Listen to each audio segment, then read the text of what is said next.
Welcome to the ADHD Women's Wellbeing Podcast. I'm Kate Moore-Youssef and I'm a wellbeing and lifestyle coach, EFT practitioner, mum to 4 kids and passionate about helping more women to understand and accept their amazing ADHD brains. After speaking to many women just like me and probably you, I know there is a need for more health and lifestyle support for women newly diagnosed with ADHD. In these conversations, you'll learn from insightful guests, hear new findings and discover powerful perspectives and lifestyle tools to enable you to live your most fulfilled, calm and purposeful life wherever you are on your ADHD journey. Here's today's episode.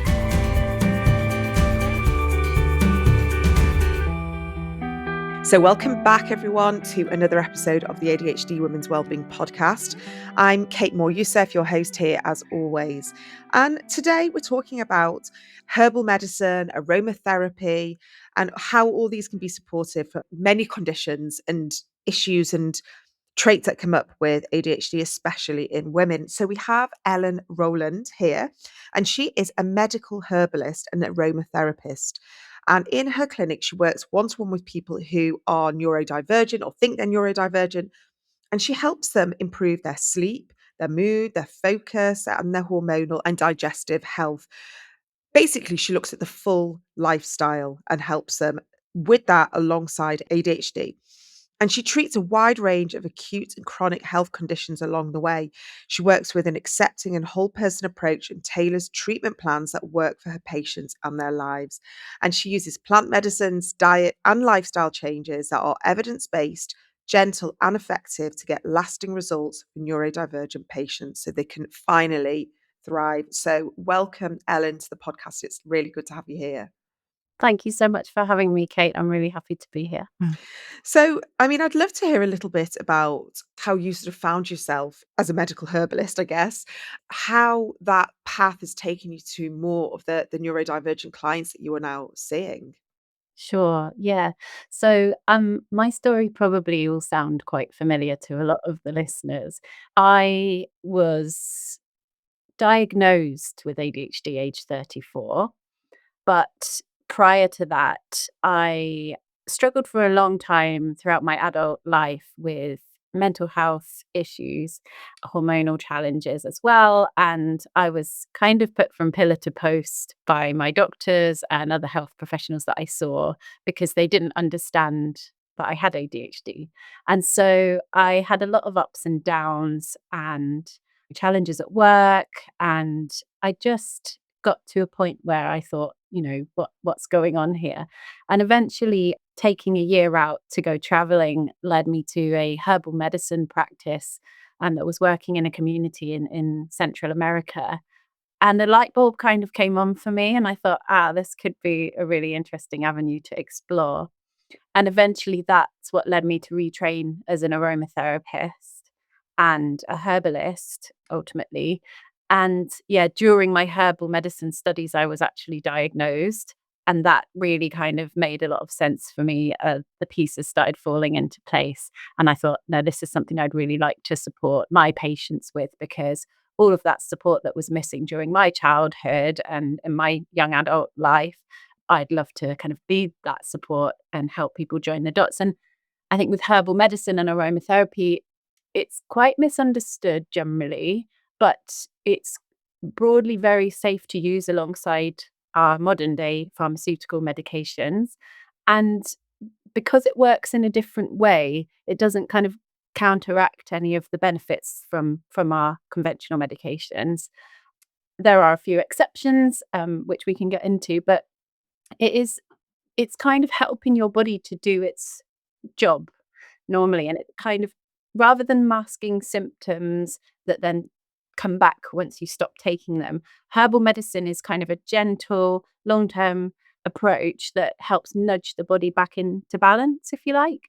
And it can be combined with diet and lifestyle. So in my clinic now, I work one-to-one and also in kind of group and workshop settings with lots of people, mainly women actually, to support them with all of the different challenges and aspects and traits that come along with the whole ADHD picture. It's a really rich world. No, it's fascinating. The fact that you're obviously in Central America, and seeing it, where I guess where the source is of like herbal and plant medicine and understanding like, I mean, I've never been to Central America. It is up there, desperate to get there. But is that their first pillar of health, or has that historically been their first pillar of health? Yeah, and I think it is still quite a pillar for many communities in Central America. The area where I was staying was the Caribbean side of Guatemala, and it's a river-based community. The roads are the rivers, if you like. Everyone gets around in boats. The houses are very much kind of in the jungle on the banks of the river. And hospitals are far away. So a lot of the communities in that area do still rely quite heavily on plant-based medicines. It's within their tradition. They've got a strong shamanic tradition out Mm. there, and that comes through into the modern day, as well. Lots of families and communities rely primarily on plant-based medicines, just don't have the access. What I'm interested in is, do you see this more plant-based medicine healing their communities? I mean, are they showing up with similar traits as we are, bearing in mind they're in a totally different environment? Obviously, everyone goes through different sort of health and mental health complications wherever they are and whatever the challenges in those communities, and there's still trauma and all sorts of, things going on. Do you see sort of the Western nudge towards what we deal with the chronic overwhelm and the burnout and our nervous system dysregulation and how our perimenopause shows up and this sort of collision of our hormones and our nervous system and ADHD? We I know obviously you weren't trained back then, but were you noticing that they were suffering like we are, or is it a different kind of way of life? The thing is, there's a lot of poverty in Central America and in those communities, and I think there's a deeper connection to the roots of those medicines, and because they are just inherently living closer to nature in that particular area, certainly, a lot of the employment is fishing, subsistence types of employment. And there's a necessity as well from just the amount of access they have to kind of modern day resources. I probably wasn't there long enough to really understand in a deep way the kind of Mm, challenges, but I think if we're thinking about what we're seeing here in the West, our lifestyles are very overstimulated generally. And I think for people with ADHD, that adds another layer of challenge because modern day lifestyles, we're very screen based and our lives are very back to back. We have to do a lot of task switching. The expectation of jobs is often really high, juggling families, especially with women. We have the childcare responsibilities often, but there's not necessarily an accommodation made for that. Maybe the earning potential could suffer, and so people are encouraged to just spin more and more plates. I think for me, that is where herbal medicine can come in because it forces us to sort of slow down and take a look at all of the things we've got going on and really evaluate kind of what are the things that are contributing to our ill health. Maybe some of them are within our control, some of them are more systemic and outside of our control.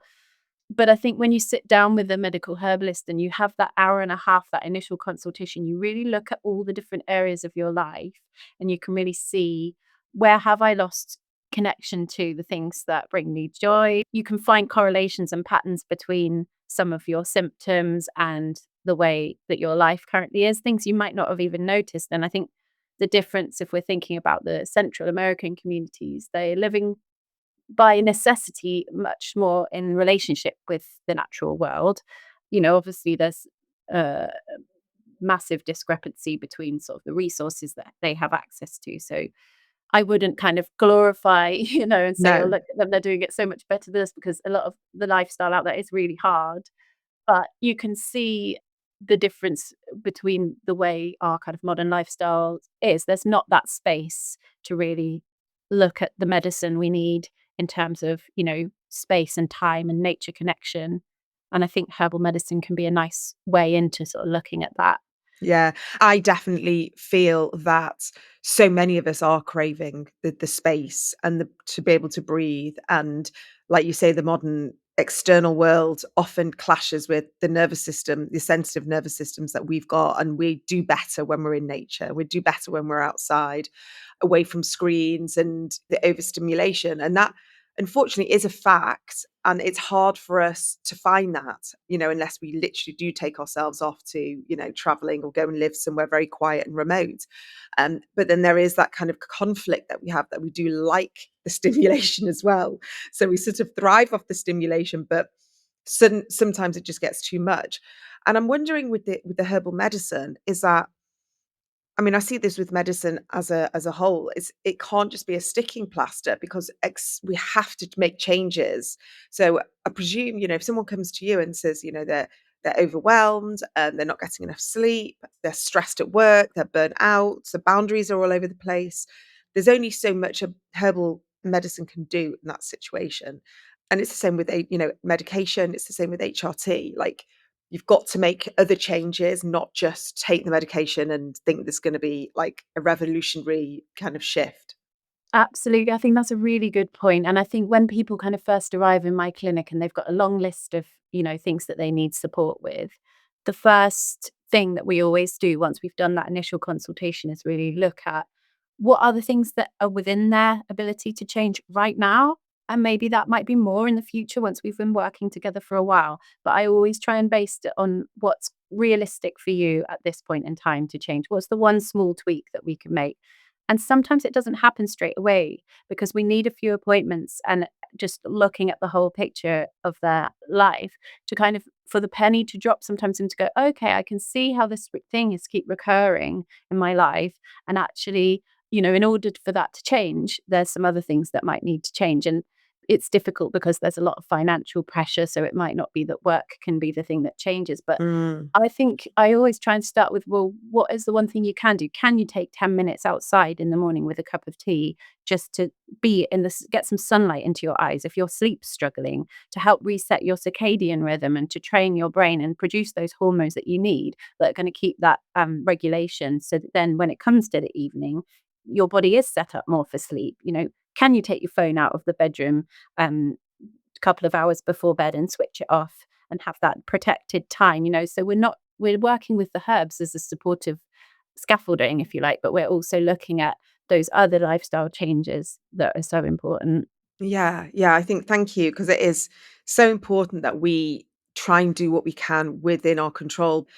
So, someone's coming to you. What kind of situation are they finding themselves in, and why would they come to you over maybe going to a nutritionist? Like, what would be that sort of inflection point that they say, no, you know what, I'd like to try the medical herbal route? So some people come to me when they are already taking ADHD medication or they might be on HRT, Mm. but they just feel that it's not quite ticking all the boxes or there's some other health issues that are ongoing that they haven't been able to diagnose or that their healthcare professional hasn't been able to diagnose and support effectively.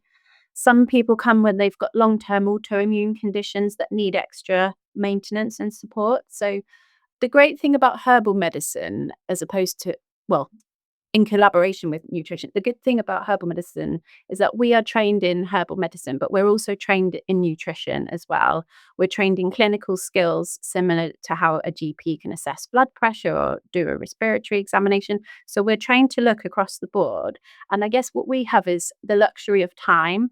So we have the time to sit down with the patient, really think about their work, their emotions, their relationships, their diet, their lifestyle, and all the physical and mental health symptoms and conditions that they might be coming with, plus the neurodivergence being a really specific kind of issue that we might need to look at in a really specific way. And I guess if someone was coming to me, the benefit that they would have is that I have lived experience of going through that process, getting the diagnosis, having lived experience of mental health conditions, understanding what types of things people are likely to find challenging or likely to find really beneficial. I mean, obviously, it shows up differently in every person, but just going in with that knowledge of how we can approach different challenges.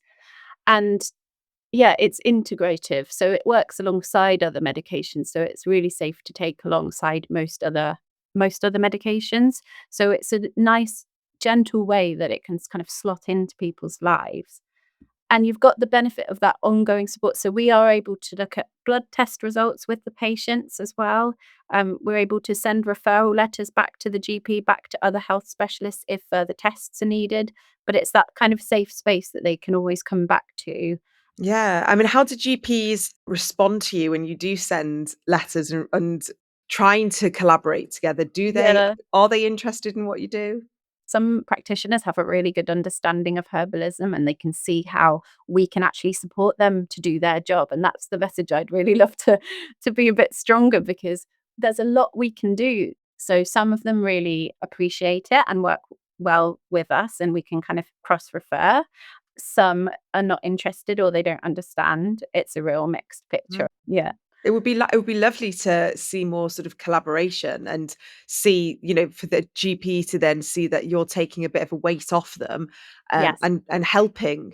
And we are knowing a lot more. I've been working with lots of different other supplement brands who are really doing amazing work, understanding about adaptogens and functional mushrooms and all the different ways that we can use sort of more herbal medicine to help with our ADHD. I mean, that was one of the first things I did when I found out. I mean, I was always taking supplements before, but I really went down a holistic rabbit hole. I trained as a health coach myself, and I really wanted to understand what else I could be doing if the medication just wasn't for me every single day. And for me, I religiously take my supplements. I religiously drink herbal tea and use aromatherapy and magnesium salts. And I have like my own, probably quite a basic toolkit compared to what you have. And I'm sure that you have lots of tinctures I can see in the background, all the different things. But for a layperson who has a special interest, I could not do without, certain, herbs and supplements and everything. And I wondered what were the ones, if, I know that you work one to one. If someone can't come and see you one to one and they are feeling out of sorts, or they're feeling overwhelmed or drained or depleted or burnt out, often women who I speak to in perimenopause say that to me. They just say, I just feel so pulled by all directions. And we are at that midlife age where maybe like kids are getting older, but we have older parents, we're still in the Mm, throes of our career, yeah. perimenopause, maybe marital stuff going on, hormones all over the place. How can someone support themselves if they don't have access to a medical herbalist? That's a really good question. Yeah, and it is challenging because the prescriptions that I put together are really tailored to that individual. And I think there is a bit of a culture because there's so many new supplement brands and there's more awareness, like you say, of herbal medicine, which is brilliant. But there's a culture of, I'll just try this. Someone's told me magnesium's good or ashwagandha or whatever it might be. And it's kind of that throwing a herb at the wall and seeing what sticks. And I really advise against that approach. So Okay. if at all possible, I would say do go and see a herbalist because they're going to make something really laser focused, targeted for your specific symptoms. And there are people that offer low cost options. If cost is a barrier for people, there are herbalists that do offer low cost options and workshops as well, which are a bit lower cost and more accessible. So you can come and learn at talks or workshops. But there are a few kind of key nervous system herbs. And I think that's where I always start with people if they're not able to come and see me in clinic, because the nervous system is such a key part of ADHD, Mm, obviously. And some of the nervous system herbs that we use are quite gentle. So again, I will caveat that just by saying not all herbs are going to be suitable for everyone. But for example, chamomile, German chamomile, which is Matricaria chamomilla, it's a really lovely herb. It's calming.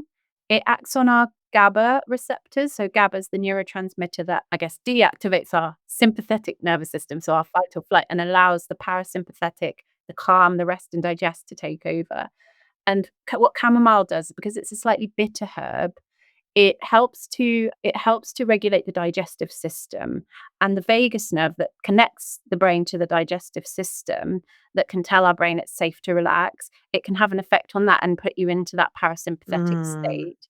It also can help with the nausea that can sometimes come along with stress and trouble sleeping because it's got that calming action. It's a really lovely one, but it's not too drowsy compared to some herbs that you could use. So it's lovely to have as a herbal tea. Yeah. what I would say is to make sure that when you're buying herbs, tea bags in the supermarket are fine for the taste, but the quality and the dosage that you're going to get is going to be much stronger if you can find or grow your own, or find a good quality organic loose herb tea. Okay. Why German chamomile? German chamomile. So Roman chamomile and German chamomile both have a similar chemical profile, but German chamomile, I think it's got slightly more of the digestive bitter action that you're looking for when you're taking it internally.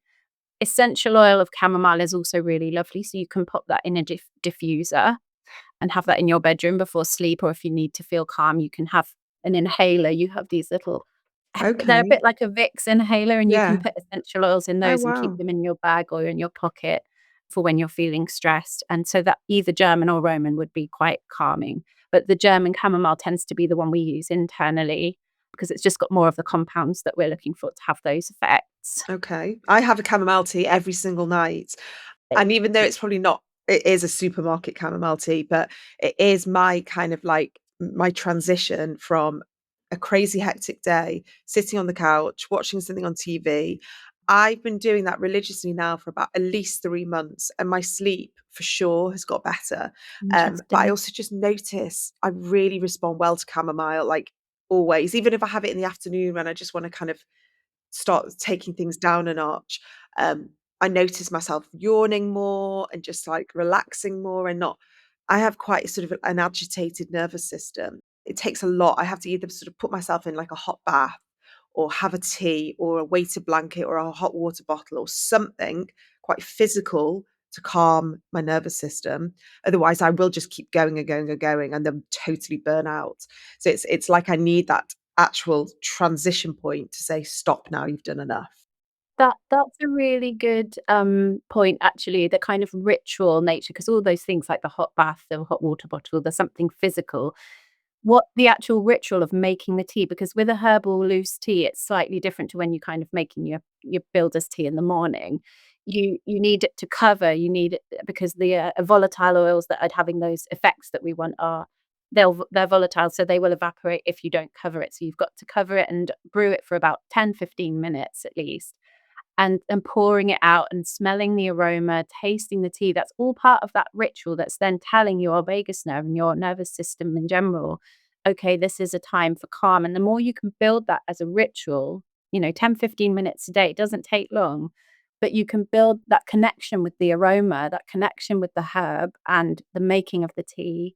You train your nervous system to go, okay, this is my time to feel calm. And over time, that can actually build. And so when you even think about your tea, your nervous system starts to drop into that parasympathetic state. So it's building ritual and momentum. And it's not about being religious about it, because a lot of patients say to me, I find it really difficult to maintain a routine with ADHD. And that's fine. But it's not about consistency every day. It's about momentum. And it's just about building in that as a semi-regular habit that you can go to, that's part of your toolkit, that's Mm. just your 10 minutes, that's just for you. And it's gonna the more often you can get your nervous system into that calm space, even if it is only for 10 minutes, the better you're gonna feel. And it's great to hear that your sleep's been improved. That's No, I lovely to yeah, hear. and my daughter, who typically is sitting on the couch with us until about sort of 8:30, 9, she also has a chamomile tea. So we're like 2 little old ladies together having our chamomile tea, but she really notices how much it helps her as well. I'm just going to interrupt today's episode because I wanted to share something with you. If you're raising a neurodivergent child, especially alongside navigating your own ADHD or neurodivergence, I know how layered and complex that can feel. There's often this moment where you realise supporting your child also brings up so much about your own experience growing up, what was missed, what you needed, and what you're only now beginning to understand about yourself. I often say it's about healing that inner child. And that can feel both powerful and overwhelming. And that's why I wanted to share a podcast that I've recently been listening to called Everyone Gets a Juice Box for parents of neurodivergent children from understood.org, a non-profit dedicated to supporting people who learn and think differently. I've been listening to Everyone Gets a Juice Box, and what really does stand out is how honest, human, and validating it is. It moves away from this idea of perfect parenting and instead just meets you in the real experience, in the burnout, the mum rage, the meltdowns, the navigating all the different diagnoses, the schools, the friendships, but also those quieter moments of growth where you start to understand your child and yourself in a completely new way. It's about evolution. It's thoughtful, it's sometimes funny and full of relatable stories and practical tools that actually respect how neurodivergent families work. And more than anything, it reminds you that you're not alone in this and that you're not getting it wrong. This is not about shame or judgment. This is just about compassionate parenting. So to listen, search for Everyone Gets a Juice Box in your podcast app or go onto understood.org and you'll find more information there. That's Everyone Gets a Juice Box. Now let's get back to the episode. What else would you recommend as well as chamomile? Yeah, so chamomile's got some brilliant evidence behind it for anxiety and mood with ADHD. And I looked at this specifically, a range of different herbal medicines last year as part of a research project I did specifically for herbal treatment of ADHD. Another one that came out really highly, especially for improving sleep quality, was passion flower, Mm, Passiflora incarnata, and it's got the most gorgeous flower. And again, it has some alkaloids in it that are GABA activating. So they help, again, to help put you in that parasympathetic state. And now with this one, I should say that if you are on monoamine oxidase inhibitors, which are a specific type of antidepressant that is normally used in treatment resistant depression, they may not be the herb for you because they have a similar effect. And so they can actually cause an additive effect to that medication. So it's best avoiding those if you're on that type of meds. But they support relaxation in a similar way to chamomile, but they also have good research to suggest that they improve sleep quality as well, passiflora. That is a lovely one because it's not strongly sedative, so it's not going to kind of knock you out. It's going to prepare your nervous system ready for sleep. And I have to say, I've been using this regularly for a few months now, and I have noticed that the depth and the quality of my sleep has improved. And actually, I looked at there was a 2023 study that showed that the efficacy of this herb for sleep regulation was similar to some of the ADHD pharmaceutical medications in terms of its efficacy, which I thought was quite impressive. And anxiety as well was looked at in that study, and it showed similar levels of efficacy. If we're thinking about more the type of focus and alertness, because obviously we've talked a bit about feeling calm and relaxing in the evening, another really lovely herb that can help us when we're at work or studying or need to be kind of switched on and focused and alert is rosemary. And actually, the great thing about that is yeah, all you need to do is I have smell it. that here. Before a podcast, it's always on my temples, behind my ears, and on my wrists. It's my little ritual before I start my podcast because it's Yeah, just it's a brilliant one to have whilst you're working for sure. And the great thing about rosemary is all you need to do is smell it. So the fresh herb, a sprig of the fresh herb, you can pop it in a herbal tea, brew it covered, just like with the chamomile. You can have the essential oil and just smell that. And the great thing about it is it's got a compound in it called 1.8 cineol, which you don't need to really remember, but that compound has been shown in studies to increase blood flow specifically to the prefrontal cortex. And we know that in ADHD, people with ADHD, blood perfusion to that area is often lower on scans. And so, because we've got with the increased blood perfusion, we've got increased oxygen delivery to the brain, we've got increased nutrient delivery and enhanced alertness, that can really help with sustaining focus for longer periods of time. But it's also been shown in studies to enhance working memory and retention of information. So it's a great one for studying for exams or if you've got a big talk coming up at work or whatever it is you do.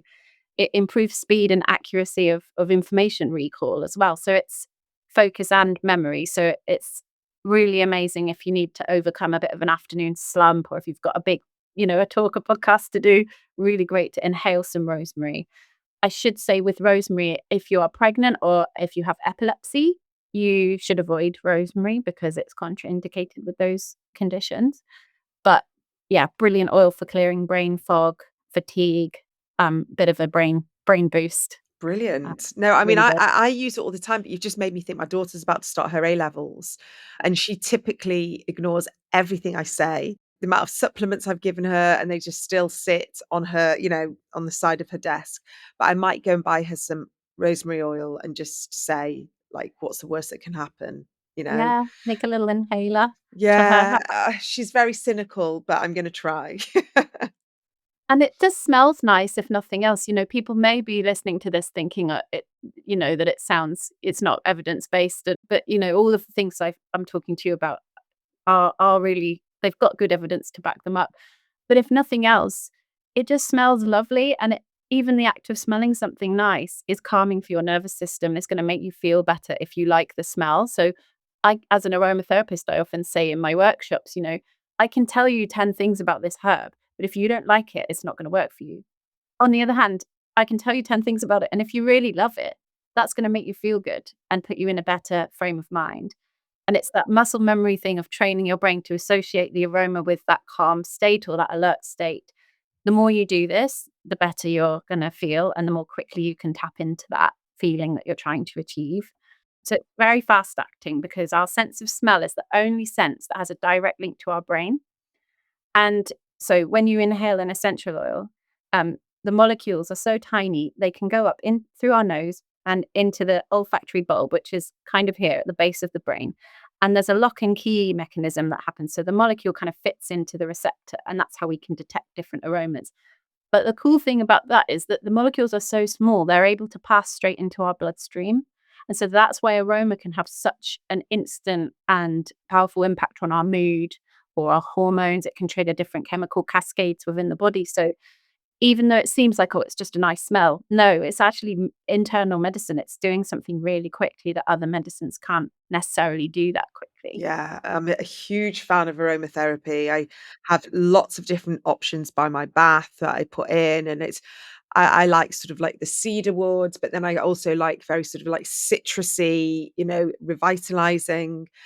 I'm quite intentional because they say if I'm having a bath before I'm going out, I don't wanna sort of sedate myself, so I'll, like, have the more citrusy or the pepperminty ones, and then if I just feel very ungrounded, I'll go sort of more woody, and then if I just wanna go to sleep, I've got, lavender or chamomile or, I can't remember what else. I've also got rosemary in there, and I kind of create a little tincture of how and it 100% works because get in that bath, and then with the steam and the oil, I notice my mood, how it shifts, how it needs to be.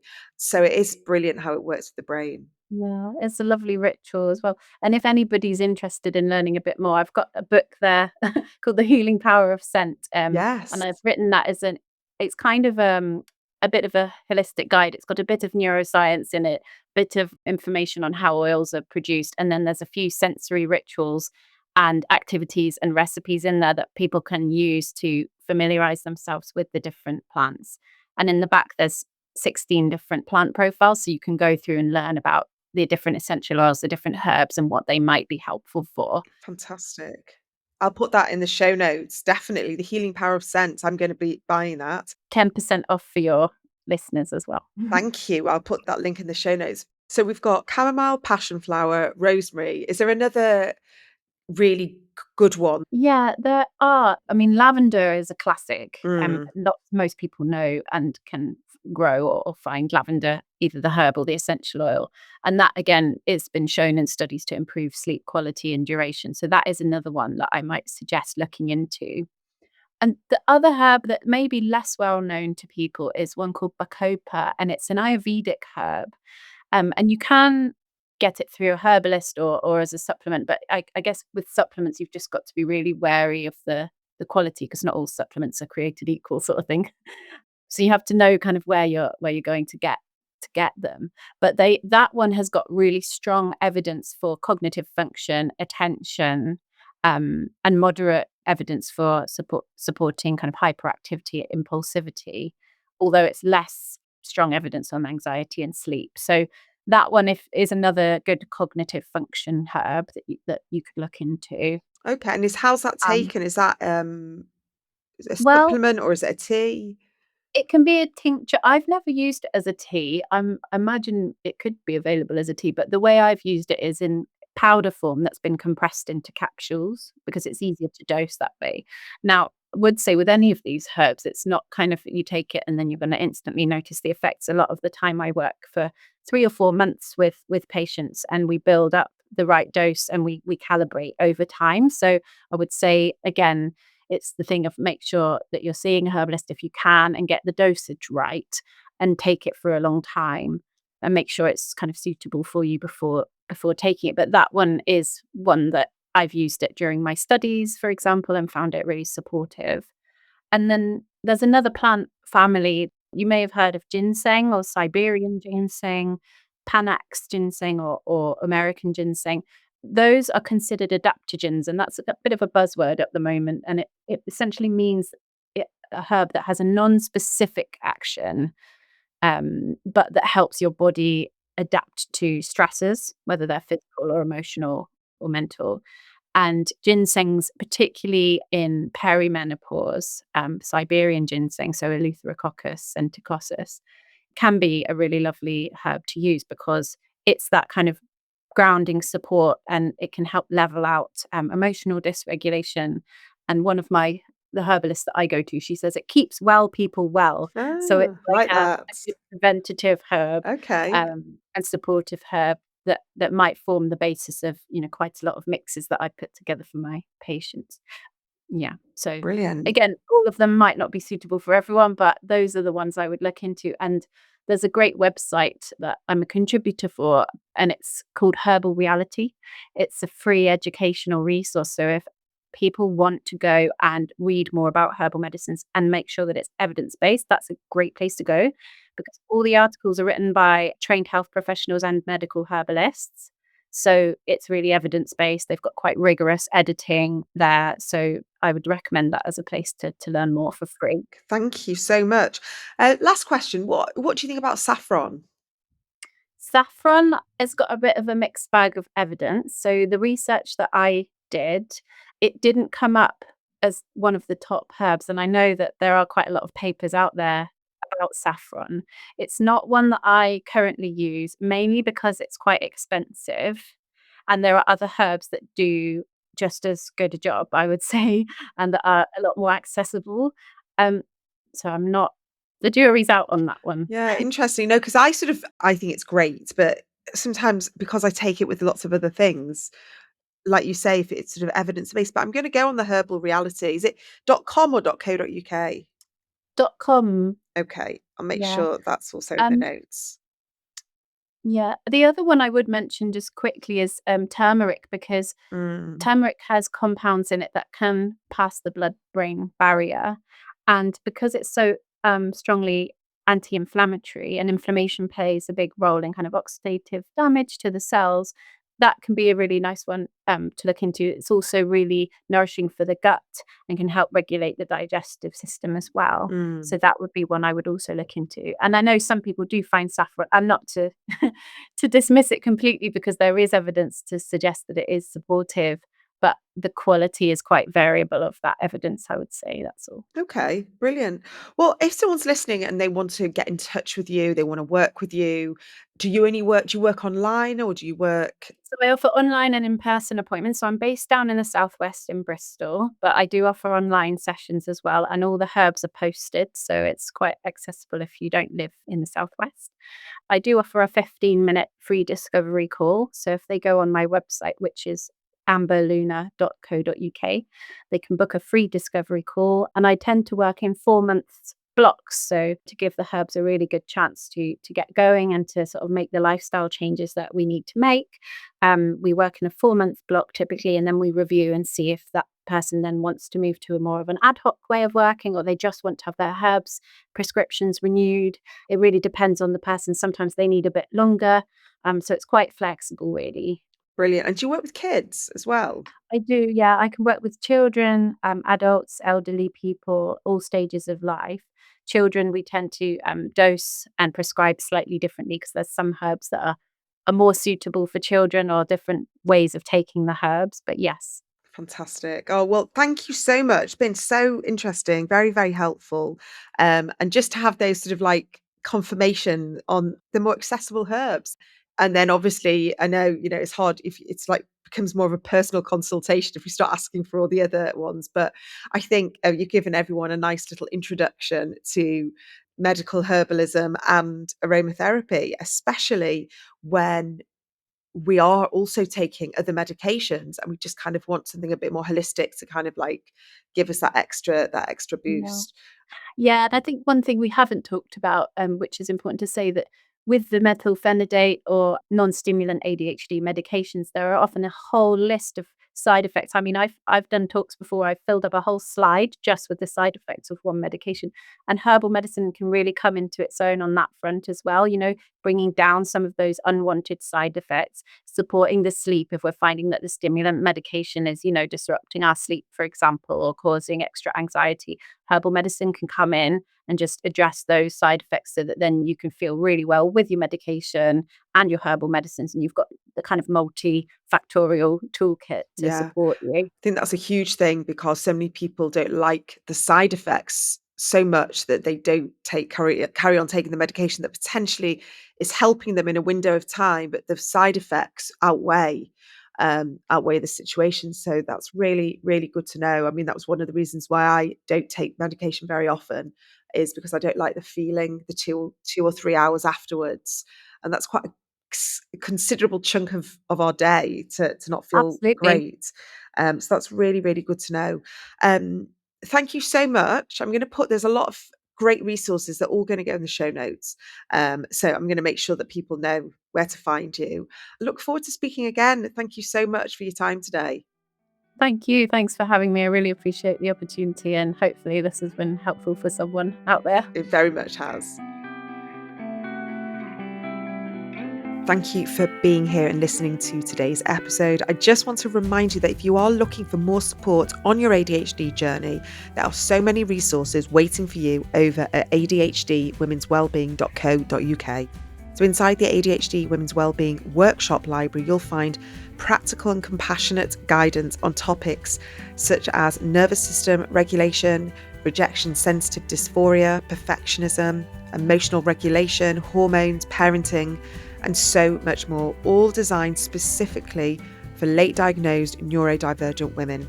You can also explore my new book, The ADHD Women's Wellbeing Toolkit, which was published by DK, which is also available in ebook and audiobook, which is packed full of tools to help you feel calmer, more regulated, and more like yourself. And if you do crave a bit more deeper connection and ongoing support, come and join us inside the More Yourself community. It's a gentle space for learning, reflection, and connection with other neurodivergent women. And you'll also find the recordings from our first ever ADHD Women's Wellbeing live event, which brought together incredible speakers and a room full of inspiring women for a truly special day. We have recorded it all for you and it's there to buy. So whether you're just starting your journey or looking to go deeper, there's something there for every stage. Just head to adhdwomenswellbeing.co.uk to explore everything. And as always, thank you so much for being here and for being part of this community.